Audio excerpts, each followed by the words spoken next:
Spot fat reduction possible है या नहीं? अगर मैं हाँ बोलूँ तो आपको शॉक लगेगा, सोचोगे कि यार अभी तक तो बोला था स्पॉट फैट रिडक्शन कुछ नहीं होता है, एब्स कर लो, क्रंचेस कर लो, कुछ कर लो, बेली फैट नहीं जाएगा। लेकिन आज मैं आपको बोल रहा हूँ कि जा सकता है, और कैसे, क्या क्या करना होगा, क्या एक्सरसाइज, क्या डाइट, ये सारी चीजें इस वीडियो में आपको पता लगेगी। तो इस वीडियो को पूरा देखना, फिर कमेंट करना, ताकि आपको समझ में आए कि स्पॉट फैट रिडक्शन नाम की चीज कैसे होती है और एक्सरसाइज को कैसे यूज किया जाता है फैट कम करने के लिए, स्पेशली बेली फैट। वो वीडियो को स्टार्ट करते हैं। अगर अभी तक सब्सक्राइब नहीं किया तो सब्सक्राइब करके हमारी फैमिली में जुड़ जाओ और हमारे साथ फिट रहो। अब जो बेली फैट की बात आती है तो कई सारे लोग ये सोचते हैं कि हमें एक्सरसाइज बता दो आप, हम कुछ भी कर लेंगे, आधा घंटा क्रंचेस कर लेंगे, लटक लेंगे, लेग रेज कर लेंगे, बस बेली फैट कम होना चाहिए एक्सरसाइज से। तो ये करने के लिए ना आपको कुछ चीजें समझनी पड़ेगी। सबसे पहली चीज, why belly fat is stubborn, मतलब बेली में फैट क्यों लगता है। अब जो मेल की बॉडी होती है ना, मेल फीमेल में देखे, जो मेल की बॉडी होती है ना, वो हम मेल में ज्यादा स्टोर करते हैं बेली में फैट। तो उसका रीजन है क्योंकि ओवरऑल जो बॉडी का फैट जब बढ़ता है तो ये वाला जो एरिया होता है ना, स्टमक वाला, यहाँ पे सबसे ज़्यादा फैट इकट्ठा हो पाता है, और जगह पे फैट होने के चांसेस बहुत कम होते हैं। शोल्डर, बाइसेप पे देखना फैट नहीं होता उतना, इवन लेग्स में भी फैट उतना नहीं होता। क्यों? सबसे बड़ा रीज़न है क्योंकि वहाँ के जो मसल है ना, वो बहुत ज़्यादा एक्टिव होते हैं, बहुत ज़्यादा काम करते रहते हैं। अब जो भी एरिया के मसल ज़्यादा काम करेंगे, आपके आर्म्स हो गए, शोल्डर्स हो गए, चेस्ट हो गए, लेग्स हो गए, वो एरिया का जो फैट होता है ना, वो उसके ऊपर लगा हुआ, मसल के ऊपर लगा हुआ, वो फैट मोबिलाइज होता रहता है। क्योंकि अंदर के मसल में ब्लड फ्लो बढ़ रहा है, इंक्रीज हो रहा है ब्लड फ्लो, क्योंकि आप काम कर रहे हो उससे। जो भी मसल के ऊपर लगा हुआ फैट मोबिलाइज होगा ना, ज्यादा बर्न होने के लिए एज अ कैलोरी काम में आएगा। अब आप बोलोगे एब्स के मसल्स तो आपके दिन भर काम करते हैं, पर उतना नहीं करते जितने आपके बाकी मसल्स काम करते हैं, पर उतने काम एब्स के मसल नहीं कर पाते। ठीक है। अब जब आपके एब्डोमिनल मसल होते हैं ना, वो आपके इंट्रा एब्डोमिनल प्रेशर को मेंटेन करते हैं। जैसे कि आप खांसते हो, छींकते हो, यूरिनेट करते हो, तो उस टाइम पे एब्स के मसल बहुत काम करते हैं, बोलते टाइम भी। ठीक है। पर आप देखो ओवरऑल आपके बाइसेप, ट्राइसेप उन मसल्स के कंपैरिजन में उतना काम नहीं करते। साथ ही साथ एरिया बहुत ज़्यादा है यहाँ पे फैट को स्टोर करने के लिए, तो आपके इसीलिए आपके बेली एरिया में सबसे ज़्यादा फैट स्टोर होता है। और जब धीरे धीरे पूरी बॉडी में फैट कम होगा तो ये सबसे एंड में जाएगा, क्योंकि सबसे ज़्यादा फैट भी यहीं पे लगा होता है। ठीक है। फीमेल की बात करें तो फीमेल की फैट डिपॉजिट थोड़ी डिफरेंट जगह पे होता है। बेली में भी होते हैं, आर्म्स में भी होते हैं, थाइज में भी होते हैं। ठीक है। तो अलग अलग एरिया में फैट डिपॉजिट ज्यादा होते हैं फीमेल में, और मेल में बेली में ज्यादा होते हैं। ये जब आपको समझ में आ जाएगा फैट मोबिलाइजेशन, मसल ज्यादा कहाँ पे काम कर रहे हैं, तो अब आपको दूसरे पॉइंट्स ज्यादा अच्छे से समझ में आएंगे। तो बढ़ते हैं सेकंड पॉइंट की तरफ, आ जाओ।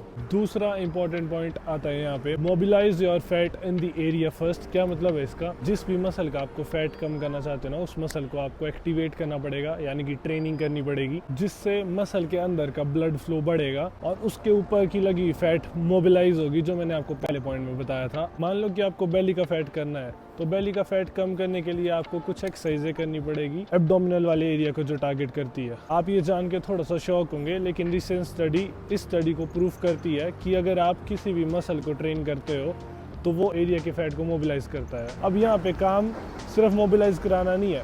फैट मोबिलाइज करने का मतलब होता है कि जिस भी एरिया के आप फैट को कम करना चाहते हो, उस एरिया के मसल को जब आप ट्रेन करोगे तो आपका फैट मोबिलाइज होगा, यानी कि बर्न करने के लिए तैयार होगा बॉडी के लिए, जिसको वो एज एनर्जी यूज करेगी। ये अभी हाफ ही काम हुआ है। अगर आप अपनी बॉडी से सिर्फ और सिर्फ फैट को मोबिलाइज कराना चाहते हो और बर्न नहीं करवा रहे हो, तो कोई फायदा नहीं है, वो मोबिलाइज होके वहीं रहेगा फैट। तो इसमें बहुत इंपॉर्टेंट फैक्टर आता है कि आपको फैट को बर्न कैसे कराना है जो मोबिलाइज हो रहा है।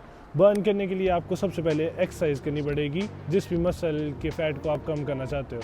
अगर आप बेली फैट को कम करना चाहते हो तो आपको एब्डोमिनल मसल की एक्सरसाइज करनी पड़ेगी। इसीलिए आप हफ्ते में 3 से 4 बार पूरे एब्स के मसल को ट्रेन कर सकते हो, जिसमें आप crunches, plank, leg raises, hanging leg raises, ये अलग अलग तरीके की एक्सरसाइजेज आप कर सकते हो। ऑब्लिक से लेके एब्डोमिनल इरेक्टस तक ट्रेन कर सकते हो, वो आपके ओवरऑल बेली में लगे हुए फैट को मोबिलाइज करेगी। अब काफ़ी सारे लोग बोलेंगे कि मैं तो एक हफ्ते में 5 दिन एक्सरसाइज करता हूँ एब्स की, फिर भी फैट कम नहीं हो रहा बेली फैट। वो इसीलिए नहीं हो रहा कि आप बहुत ही इंपॉर्टेंट फैक्टर मिस कर रहे हो, जो कि हमारा थर्ड पॉइंट आज मैं बताता हूँ। तीसरा पॉइंट ये है, eating more that what is required. आपकी बॉडी को जितनी जरूरत है कैलोरीज की, उससे ज्यादा आप कंज्यूम कर रहे हो। जब आप ऐसा करते हो तो आपकी बॉडी आपके लगे हुए फैट को मोबिलाइज जो हो चुका है उसको बर्न नहीं करती एज एनर्जी। आप ऐसा समझो, आपकी जो TDE है, मेंटेनेंस कैलोरीज मतलब जो है वो है 2000 कैलोरीज। अब 2000 कैलोरीज आपको चाहिए पूरे बॉडी की वेट को मेंटेन करने के लिए, और आपकी बॉडी में ऑलरेडी फैट लगा हुआ है। अब बाहर से आप दे रहे हो 3000 कैलोरीज, मतलब 1000 कैलोरीज एक्स्ट्रा दे रहे हो, तो क्या आपकी बॉडी आपके ही बॉडी में लगे हुए फैट को यूज करेगी एनर्जी में? बिल्कुल भी नहीं।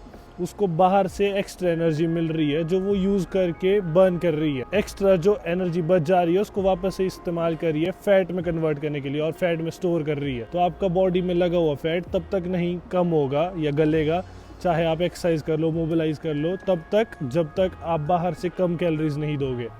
यानी कि 2000 कैलोरीज की बॉडी की ज़रूरत है, बाहर से आपको 1800 कैलोरीज ही देनी पड़ेगी ताकि 200 कैलोरीज की कमी हो। तो अब वो पूरी करने के लिए आपके ही शरीर में लगे हुए फैट को मोबिलाइज जो फैट हो चुका है उसको बर्न करेगी एज एनर्जी। इस तरीके से आपकी बॉडी का फैट धीरे धीरे से कम होगा, और इस तरीके से ह्यूमन बॉडी काम करती है। तो फैट को मोबिलाइज करना सिर्फ एक आधा ही काम है एक्सरसाइज करके। एक्सरसाइज करने के बाद फैट को कम करने के लिए बाहर से कैलोरीज कम देनी पड़ेगी, यानी डाइट का रिस्ट्रिक्शन करना पड़ेगा आपको, बहुत ज़रूरी है वो। डाइट फॉलो नहीं कर रहे हो, पूरा दिन आप एब्स क्रंचेस कर लो, बेली फैट नहीं जाएगा। डाइट भी कम दोगे, मतलब लिमिटेड डाइट दोगे अच्छे खाने से, तो जाके वो चीज़ होगी। फोर्थ और बहुत इंपॉर्टेंट स्टेप यहाँ पे आता है, वो है आपका कार्डियो को ऐड करना।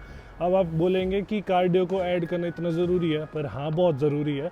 जब आप बेली फैट को टारगेट कर रहे हो, वेट ट्रेनिंग कर रहे हो, एक्सरसाइज कर रहे हो, पूरा वर्कआउट चल रहा है वेट्स के साथ, एब्स को भी अच्छे से ट्रेन कर रहे हो, डाइट भी अच्छे से कंट्रोल कर रहे हो, पर जब आप धीरे से कार्डियो ऐड करोगे, 1-2 दिन 3 दिन धीरे धीरे स्लो 15-20 मिनट वॉक करना, ये सारी चीज़ें, मतलब जो एक्स्ट्रा एनर्जी आपको चाहिए होगी वो कार्डियो करने के लिए, और जो एक्स्ट्रा एनर्जी मतलब फैट के रूप में आपकी बॉडी में लगी होगी, तो वो उसको ही यूज़ करेगी ये सारी चीज़ें करने के लिए। यानी कि आप वेट ट्रेनिंग के द्वारा अपने फैट को मोबिलाइज करा रहे हो और कुछ कैलोरीज भी बर्न कर रहे हो, साथ ही साथ डाइट भी रिस्ट्रिक्टेड दे रहे हो, वहाँ से भी फैट यूज़ करने की पॉसिबिलिटी बढ़ रही है, और साथ ही साथ आप धीरे से कार्डियो ऐड करोगे ताकि वो एडिड एक्स्ट्रा कैलोरीज बर्न करे, जिससे आपके मोबिलाइज फैट को बर्न करने में और ज़्यादा हेल्प मिले।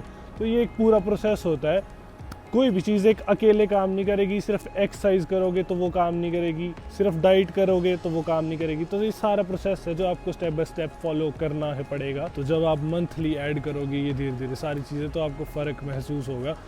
पर एक साथ ये सारी चीज़ें ऐड मत कर देना, धीरे धीरे ये चीज़ें ऐड करना। और जिस तरीके से आपका गोल है, जहाँ तक जो फिजिक अचीव करने का या जितना रिप्ड होने का, तो उस तरीके से आप अपनी डाइट और रिस्ट्रिक्ट करोगे, थोड़ा वर्कआउट और एक्सट्रीम लेवल पे लेके जाओगे, तो ऐसे ऐसे चीज़ें करके आप चीज़ें मैनिपुलेट कर सकते हो। लेकिन बेली फैट को एक्सरसाइज के थ्रू ऐसे आपको अप्रोच करना है। यही थी सारी वीडियो, और आई होप इस वीडियो से थोड़ी सी हेल्प मिली होगी। बाकी वीडियोस की तरह मैं मिलता हूँ जल्दी किसी नई वीडियो के साथ, तब तक के लिए bye bye, take care, love you all, peace. और सब्सक्राइब कर दो जल्दी से, और एक कमेंट करोगे तो मेरे को मोटिवेशन मिलती है, जल्दी से कर दो, ठीक है।